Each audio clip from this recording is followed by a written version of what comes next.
Valendo, 1, 2, 3, valendo. Bom dia, boa tarde, boa noite.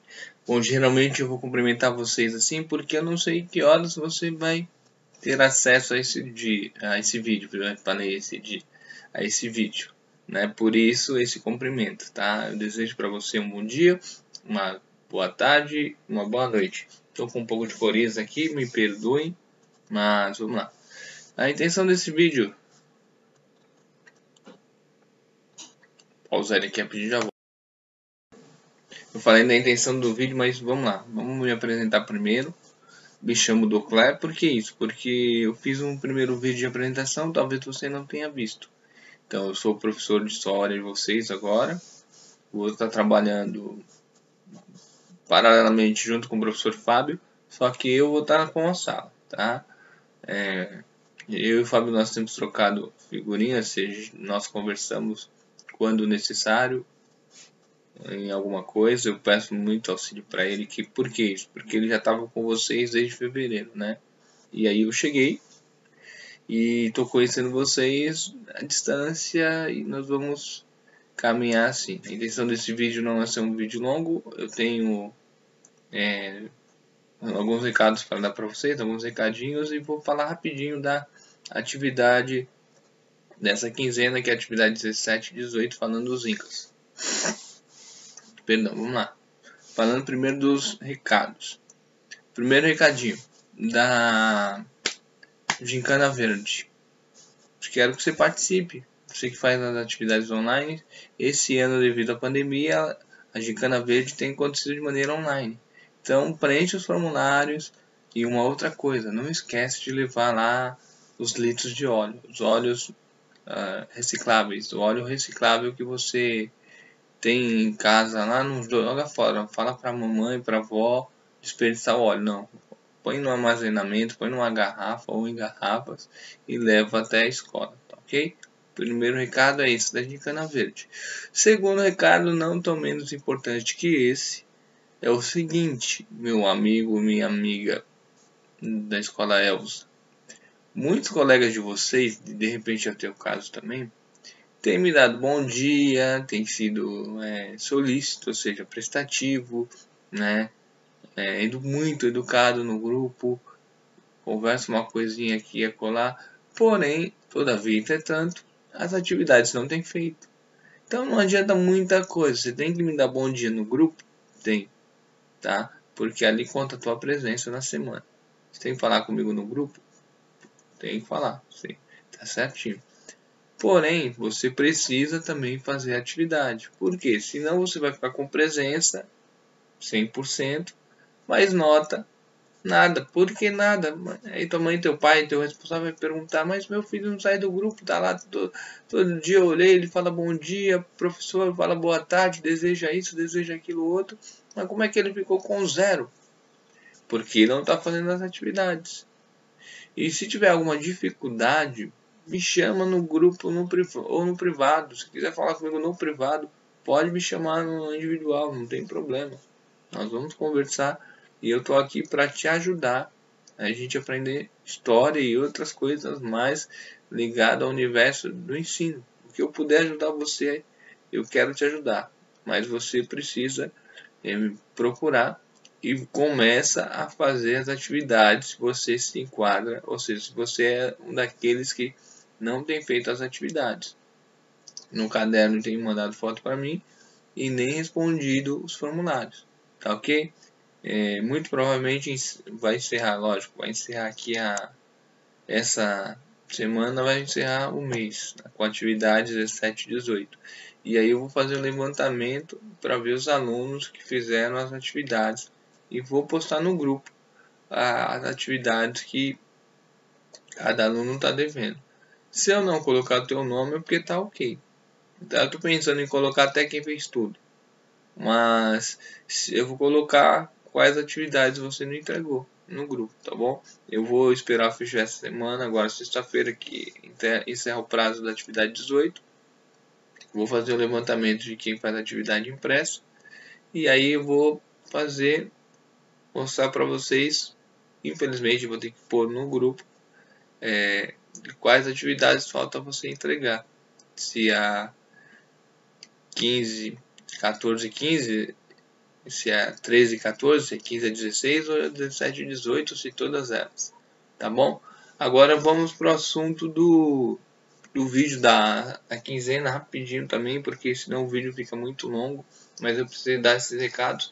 O que acontece? A gente está falando sobre os Incas. Quem são os Incas? Era o maior grupo indígena que povoou e até posso dizer dominou a parte norte do nosso continente. Sul embaixo, norte em cima. E é legal que nessa atividade você vai ver que tem um mapinha, né? Então, os Incas eles ficaram mais destinados, ou seja, mais na parte de cima do nosso continente, onde tem ali o Chile, o Equador, para lá um pouquinho também, mais para cá o Peru e a Bolívia, né? E formando ali a Cordilheira dos Andes, um lugar alto, chega a entre 3 e 4 km de altura, né?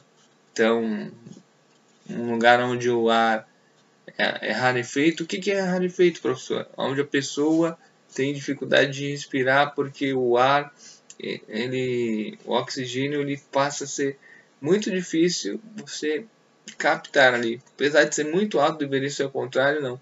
Mas o ar, devido às outras condições climáticas, né, os fenômenos climáticos, ele fica escasso, posso dizer assim. Aí a pessoa que não está acostumada acaba tendo problemas com a respiração. E aí o que acontece? Os Incas eles eram as maiores tribos da região e acabavam dominando as tribos menores, tá? E é assim que eles trabalhavam essa situação. Por ser maior, existiam outras tribos, ou de outros dialetos até, de outras formas de se comunicar, ou seja, de outras línguas, mas a maior que se destacava era os Incas. Mas e aí, professor, o que tem a ver com isso? Que nessa semana nós estamos falando sobre eles, né? Falamos na quinzena passada sobre os índios que ficavam mais na parte do nosso continente, dando destaque aos tupãs e os chavantes, né?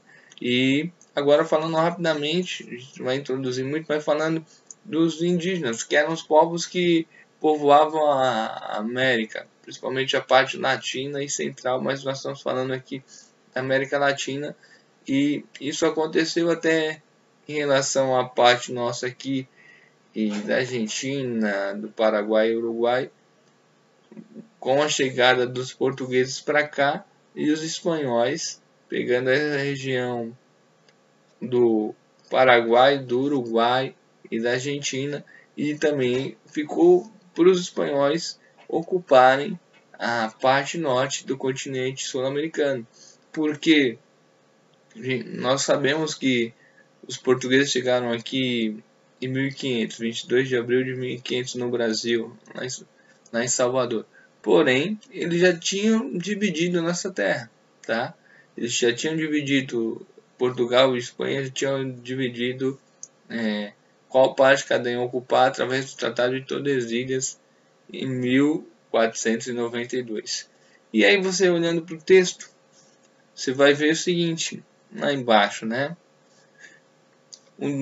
A parte que fala do documento, questão número 1, e aí pede para você responder como eram as relações dos povos incas com os outros povos conquistados, ou seja, a tribo maior, e um detalhe, a palavra tribo é sinônimo de família, ou seja, a família maior, a família dos incas, a tribo dos incas, elas acabava dominando ou exercendo poder sobre as tribos menores que ocupavam aquela região da Cordilheira dos Andes. E essa Cordilheira dos Andes, ela vai desde o norte ali do Equador e Peru até o sul do Chile. É uma extensão muito grande.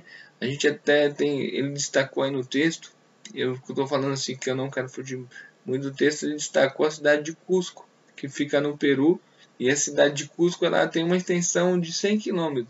Para você ter uma ideia de onde vai 100 km, é como se a gente saísse do Jardim Glória e fosse mais ou menos ali até São Bernardo do Campo, tá?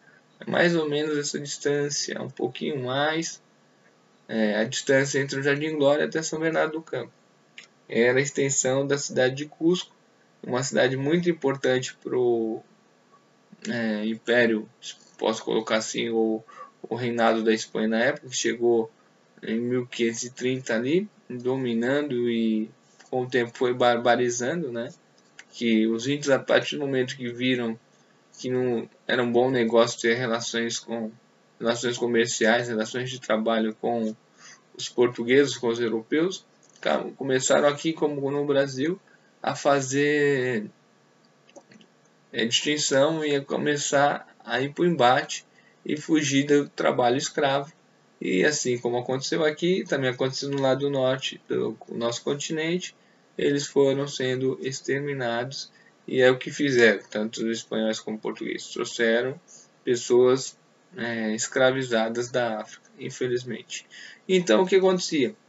Primeira questão, a relação entre os incas com as tribos menores que ocupavam essa parte da Cordilheira dos Andes. Eles exerciam domínio sobre os outros territórios e povos da região, né, andina. E aí o que eles faziam? Cheguei aqui, não tá, vou acampar, vou me estabelecer aqui, o Inca. Esse aqui é meu celular que tocou, tá? Ele estabelecia ali e dominava aquela tribo menor que não era pertencente ao povo Inca. E fazia que essa tribo menor pagasse impostos aos Incas, né? E com o passar do tempo eles iam agregando mais espaço e dominavam o lugar e não entravam em embate. Ó, vocês vão continuar vivos, mas vocês vão pagar impostos para nós. E faziam isso com as tribos ali que não eram do mesmo grupo familiar, ou seja, do mesmo grupo étnico, e que tinha uma grande diversidade cultural, ou seja, uma cultura diferente dos incas, e também a sua forma linguística, tá bom? Como é que era o seu relacionamento então? Eles exerciam domínio, tomavam posse da terra, não expulsavam aquelas tribos menores, mas faziam que os índios de tribos menores, ou seja, de outras famílias que não fossem os incas, trabalhassem e pagassem impostos para eles, e se não gostassem, acabariam sendo expulsos daquela região. E havia ali uma grande polaridade de cultura, ou seja, muita coisa diferente de um povo do outro, apesar de estar ocupando mais ou menos a mesma região, e nem todo mundo falava a língua dos incas, tudo bem? Questão número 2. Fala aí da fotografia abaixo, aí falando essa imagem aí, você vai ver uns pisos e uma parte verde, né, dando alusão, ou seja, fazendo referência à agricultura. Então, analisando a fotografia e o texto, você vai explicar por que os incas utilizavam os pisos para cultivar. Ou seja, ali, como eu falei para vocês, a questão do ar, né, deve ser muito difícil de respirar, e também por estar num lugar de mais ou menos altura, de 3 a 4 mil metros, o solo não era muito fértil para plantar. Então eles acabavam se movimentando pelos diferentes pisos, pelos diferentes terrenos ecológicos da região, né, dos Andes, da região andina, e aí os habitantes das montanhas podiam compensar a dificuldade de cada terreno ali das montanhas dos Andes para a questão da sua agricultura. Então eles se movimentavam para ali, né, para achar os melhores solos naquela região para fazer os plantios das suas comidas, né, dos seus alimentos, para compensar o fato de estar em lugares muito altos, em lugares muito altos, e as terras serem insuficientes para a sobrevivência deles. Então, de tempos em tempos, eles eram obrigados a se locomoverem procurando melhor terreno, melhor solo ali na Cordilheira dos Andes para fazer o seu plantio, tá bom? Basicamente era isso que sua relação com a plantação e é o que tem a ver com a figura número 2, falando da questão número 1, tá bom? O vídeo se resume a isso, lembrando que você tem que pôr em dias as suas atividades, se assim elas não estiverem, tá ok? Se estiver, você pode ficar cegado, E eu estou à disposição de vocês. Um abraço, fiquem com Deus e qualquer dúvida podem me procurar. Tá bom? Até breve.